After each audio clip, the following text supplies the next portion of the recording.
जंगल में एक चिड़िया और कौवे के घर पास पास में ही थे। चिड़िया का पति कुछ दिन पहले मर गया था। वो अपने बेटे के साथ अपने घर में रहती थी। कौवे का नाम कालू और उसकी पत्नी का नाम गोरी था। एक सुबह चिड़िया कौवे के पास बैठी हुई थी कि चिड़िया की नजर जमीन पर जाती है।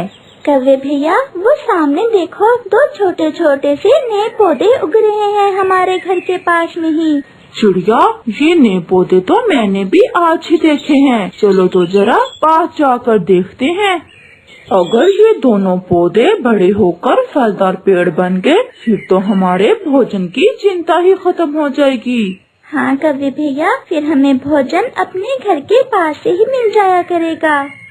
समय गुजरता गया, मौसम बदलते रहे, कभी बारिश, कभी ठंड तो कभी गर्मी। ऐसे ही वो पौधे एक दिन बड़े पेड़ में बदल जाते हैं। उनमें से एक पेड़ तो आम का था और दूसरा नीम का पेड़ था। अब तो उन दोनों पेड़ों पर फल भी आ गया था। चिड़िया आम के पेड़ पर बैठी हुई थी कि वहाँ गोरी कौवी आ जाती है। चिड़िया, आज के बाद तुम इस आम के पेड़ पर नहीं बैठा करोगी और न ही इस पेड़ से आम खाया करोगी, क्योंकि ये पेड़ हमारा है। गोरी बहन, जब ये दोनों पेड़ छोटे थे, मैं तब से इनकी देखभाल कर रही हूँ। तो इसीलिए वो साथ वाला पेड़ हम तुम्हें दे रहे हैं। वो पेड़ तुम्हारा और ये आम का पेड़ हमारा।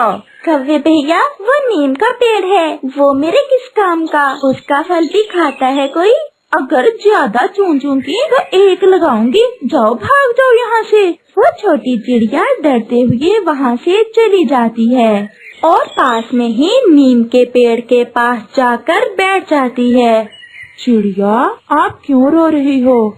नीम के पेड़ जी, आप तो जानते हो मैंने आप दोनों पेड़ों की कितनी सेवा की, हमेशा समय पर पानी दिया आपको, और आज अगर एक पेड़ पर आम लगे हैं तो कौवों ने मुझे वहाँ से भगा दिया है। चिड़िया, आप चिंतित ना हो। भोजन तो पहले भी आप खोज करके ही ले आती थी। मेरा फल जरूर कड़वा है, परंतु मैं आपको ठंडी छांव दूंगा। जब आप थक हार कर आओगी तो मेरी छांव में बैठकर आपकी सारी थकान उतर जाएगी। आपने ठीक कहा पेड़ जी, मैं नहीं खाती आम। मैं अपना और अपने बेटे का भोजन पहले की तरह ही ढूंढ कर ले आया करूँगी। ऐसा कहते हुए चिड़िया वहाँ से चली जाती है। कौवा और कौवी भी छी भर के आम खाते हैं और नदी पर पानी पीने चले जाते हैं। वो आम का पेड़ भी बहुत घमंडी था। वो नीम के पेड़ से कहता है, सुनो सुनो कड़वे नीम के पेड़, कोई भी तुम्हें पसंद नहीं करता। तुम्हारा इस जंगल में वजूद बेकार है, क्योंकि कोई भी पक्षी ना तुम पर आकर बैठेगा और ना ही तुम्हारा फल खाएगा। तुम एक कड़वे फल वाले पेड़ हो। ये सब वो बातें थी जो वो आम का पेड़ हर रोज उस नीम के पेड़ से कहता था। अब तो वो नीम का पेड़ भी दुखी हो जाता है। हम पेड़ों से ही इस जंगल की रौनक है। अगर आप मीठे आम देते हो तो मैं ठंडा साया देता हूँ पक्षियों को। फिर वही बात, मुझे पता था कि तुम यही कहोगे। साई के अलावा और है ही क्या तुम्हारे पास? वो आम का पेड़ ऐसे नीम के पेड़ का मजाक बनाता है। जंगल में रात भी हो जाती है। मम्मा मम्मा, आपने तो कहा था कि आप मेरे लिए आज पास वाले आम के पेड़ से मीठे मीठे आम लेकर आओगी, और आप आज फिर दाना ही ले आई हैं।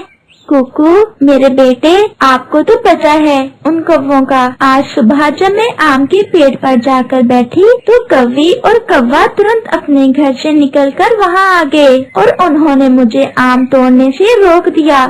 परंतु क्यों मम्मा, आपने हमेशा उस आम के पेड़ को पानी दिया है, फिर अब कालू अंकल ने आपको आम क्यों नहीं लेने दिए? चिड़िया अपने बेटे को कैसे समझाती कि वो कौवे कितने सवार थी और जालिम है। अच्छा मेरा बेटा, अब दाना खाओ और सो जाओ। कल मैं अपने बेटे को पहाड़ों से मीठे मीठे जामुन के फल ला कर दूंगी। दूसरे रोज कौवा और कौवी जब बैठे आम के पेड़ से आम खा रहे थे तो वो आम का पेड़ उनसे कहता है, कौवो कौवो, जरा मेरी बात सुनो। बताएं बताएं पेड़ जी, क्या बात है? मुझे इस नीम के पेड़ से नफरत आती है। क्या ऐसा नहीं हो सकता कि आप इस नीम के पेड़ को काट दो? मुझे डर है कि कहीं इसके पास होने से मेरे फल भी कड़वे ना हो जाएं। पेड़ जी, अगर आपकी यही इच्छा है तो हम आज ही काट देते हैं इस पेड़ को। ये सब बातें वो नीम का पेड़ सुन रहा था। आप मुझे काट ही दो तो अच्छा है। ऐसे रोज रोज आपके ताने सुनने से तो अच्छा है कि मैं एक बार ही कट जाऊं। गोरी, आप जाएं और नदी से पानी पी आएं और मैं अपने पेड़ जी को खुश करने के लिए कलहाड़ा लेकर आता हूँ और आज इस नीम के पेड़ को काट ही दूंगा। ऐसे कौवी नदी की तरफ और कौवा कलहाड़ा लेने चला जाता है। फिर वहाँ चिड़िया आ जाती है। कैसे हो दोस्त? परंतु वो नीम का पेड़ खामोश था। आम का घमंडी पेड़ बोलता है, आज ये नहीं बोलेगा क्योंकि आज मेरा दोस्त कालू इसे काटने वाला है। ये सुनकर चिड़िया बहुत दुखी हो जाती है। क्यों? आप क्यों इसे कटवा रहे हो?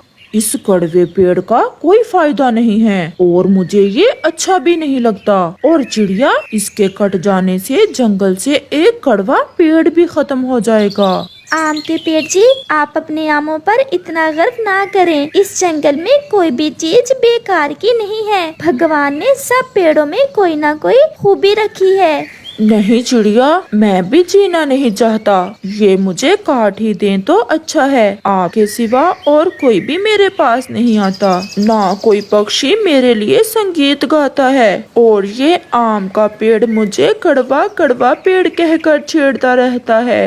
वो नीम का पेड़ चिड़िया से रोते हुए ऐसा कहता है। कौवा भी कलहाड़ा लेने जा रहा था कि उसे प्यास लगती है और वो झरने पर पानी पीने के लिए रुकता है। कौवा अभी पानी पीने ही वाला था कि पहाड़ से एक छोटा सा पत्थर नीचे गिरता है और सीधा कालू कौवे के पंख पर लग जाता है। कौवा तो घायल हो जाता है। तोता और कबूतर भी किसी काम से वहाँ से गुजर रहे थे। कौवे को घायल देख वो दोनों भी वहाँ आ जाते हैं। अरे कालू, आप कैसे घायल हो गए हो? इसका तो पंख घायल हुआ है।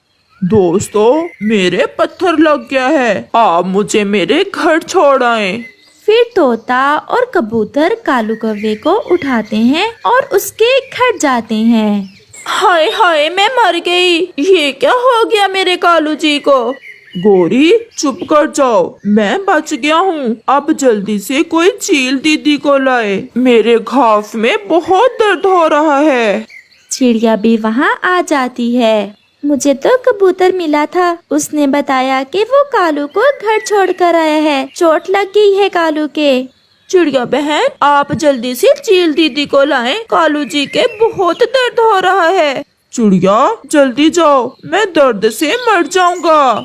फिर चिड़िया जल्दी से चील को लेने चली जाती है और फिर चिड़िया चील को साथ लेकर आ जाती है। इसका घाव तो गहरा है। इस जंगल में तो कोई नीम का पेड़ भी नहीं है। अगर होता तो नीम के पेड़ के पत्तों को घाव पर लगाने से कालू का दर्द रुक जाता। चील दीदी, नीम का पेड़ तो हमारे घर के पास में ही है। जल्दी से नीम के पेड़ से कुछ पत्ते लेकर आओ। गोरी, अब किस मुंह से जाओगी नीम के पेड़ के पास? उसी पेड़ को काटने के लिए तो मैं कलहाड़ा लेने जा रहा था जब मेरे चोट लग गई। चिड़िया बहन, मैं बहुत शर्मिंदा हूँ। आप जाएं उस नीम के पेड़ से कुछ पत्ते लेकर आएं। हाय हाय, मैं मर जाऊंगा।